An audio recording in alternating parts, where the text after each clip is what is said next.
Assalomu alaykum hammaga. Mana Turkiya davlatida boqilayotgan mollarni ko'rsatib beramiz video orqali. Yemlari, ratsionlari, molxona tuzilishlari, qanaqa bo'lgan, nima bo'lgan hammasi video orqali tushuntirib beramiz. Mana molxonasi 80 ta boqma ho'kizga mo'ljallangan 80 ta. Mana bu yerga tashlaysiz yemni. Undan keyin hayvonlar kelib yeyishni boshlaydi. Bitta katakda 10 ta mol sig'adi. Katta moldan, 400 kilolik moldan bitta katakka.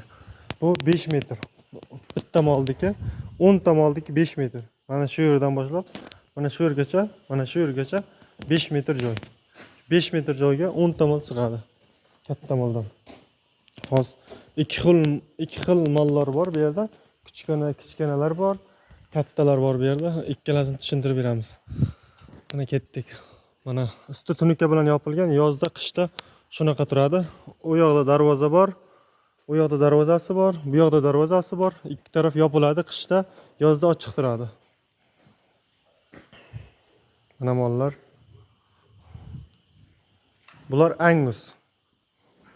Amerika davlatidan kelgan Anguslar. Bular 10 oy buzoq, 10 oylik buzoqda 7 oy davomida boqilgan. 7 oy davomida boqilgan.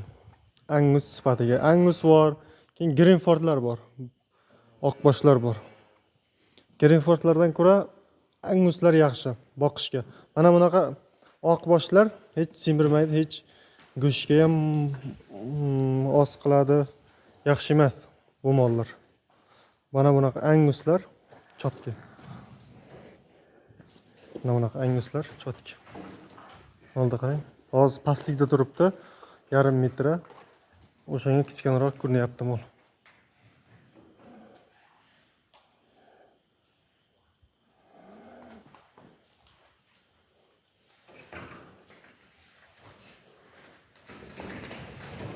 Anguslar. Mana bunaqa oqboshlardan ko'ra mana bunaqa Anguslar yaxshi semiradi. Hozir O'zbekiston davlatiga ham kirib kelyapti. Bularning ratsioni 1 kunlik. Bir dona hayvonga 1 kunlik, bir dona hayvonga 2 kilo bida, 4 kilo orpa, 4 kilo yem, 1 kilo makkay jormasi. Bo'ldi, tamom. Bitta molga 2 kilo somon keyin, 2 kilo somon. Ertalab 1 kilo, kechqurun 1 kilo. Bitta yem berilmaydi. Ertalab, kechqurun. Ertalab 5 ta beriladi, kechqurun 5 ta beriladi. Tamom. Soati ayni vaqtda bo'lishi kerak mollarning semirish holati yaxshi kutiladi keyin. Soati ertalab 5 ta bersangiz, kechqurun 5 ta berishingiz kerak. Mana yemlar oldida turibdi. Bular qancha o'zimizning moldan, O'zbekistonning местный moldan farqli mollar. Qancha ko'p bersangiz yeyaveradi, yaxshi semiradi. 450, 500, 600 kilogacha go'sht qiladi. 10 oy davomida, 12 oy davomida boqasiz. 10 oylik buzoq olasiz, 9 oy, 10 oylik buzoq olasiz. 10 oy, 12 oy davomida boqasiz. Xo'p, yem ratsionlarni tushuntirdik. Molxona mana bunaqa ko'rinishda. Endi bu yoqda kichkinalar bor. 10 oylik, 11 oylik buzoqlar bor. Yangi kelganlar, bular 4 oy, 3 oydan keyin so'yilishga ketadi qo'shxonaga. O'zi go'sht bu yog'i. Orqa tarafni bitta ko'rsang, orqa taraf mana bunaqa. Darvozali, hovli, bir 40 sotik, 50 sotiklar bor. Mana bunaqa Anguslar. Quyosh qancha yaxshi ko'rinmayapti. Mana bunaqa Anguslar. Orqa tarafi ham shu. 10 ta turadi, 10 ta trivo bilan yopilgan. 10 ta turadi, mana bilan zirhlanadi. Hayvon chiqolmaydi, mol chiqolmaydi.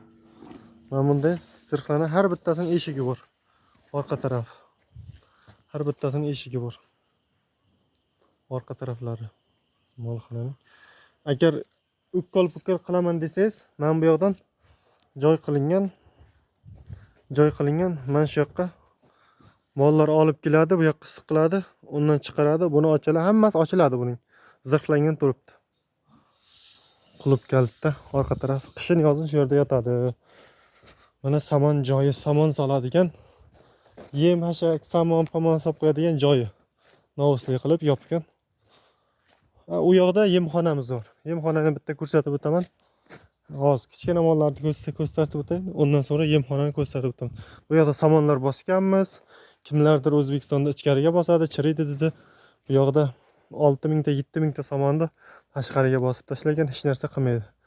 Chirisi ham yem mashinasi bor, qarishtiriladigan. Traktor bilan yem mashinasi bor. Ular bilan qarishtirib beraveramiz. Bular ham shun taraf, orqa tarafi bu molxonaning. Bular 11 oy, 11 oy, 10 oy, 12 oylik buzoqlar. Bular hozircha nima yeyapti? 1 kilodan yem yeyapti, omoqda yem chiqarilgan, yem yeyapti. Yemimizning ichida kepak bor, makka jarmasi bor, bug'doy jarmasi bor, arpa jarmasi bor. Mana bunday yem qilib chiqarilganda. Bular angus. Bularda anguslari bor, ichida ozroq nimalari ham bor. Greenford, sharaler, maraler aralashtirilgan mollar. Anguslari ham bor ichida. Bular Joyves 260-270 kilolik mollar. Bu yoqqa bidamiz bosib qo'yilgan.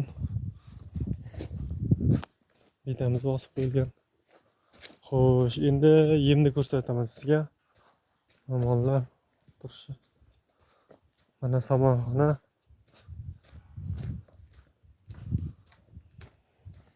Bu yoqdan yopilib qo'yadi kechqurun. Mana yemxonamiz. Yem. Omoqda yem chiqarilgan deganimiz mana bundan yemdan.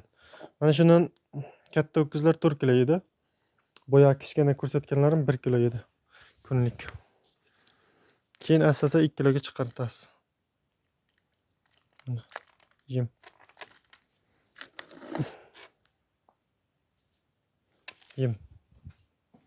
Mana makka jorma deymiz. Makka jormasi shu. Shundan 2 kilo edi katta ho'kizlarimiz. Kichkinalarimiz 1 kilo edi. Arpalarimiz bor. Arpalar ezilgan bo'ladi bu tarafdan. Arpani pachaqlagan. Mana. Pachaqlagan arpani. Bo'ldi, tamom. Shu bugungi videomiz. Tamom. Yoqsa like bosib ketasizlar. Kommentarga yozib. Tushunmaganlarni kommentarga yozinglar, tushuntirib boraman.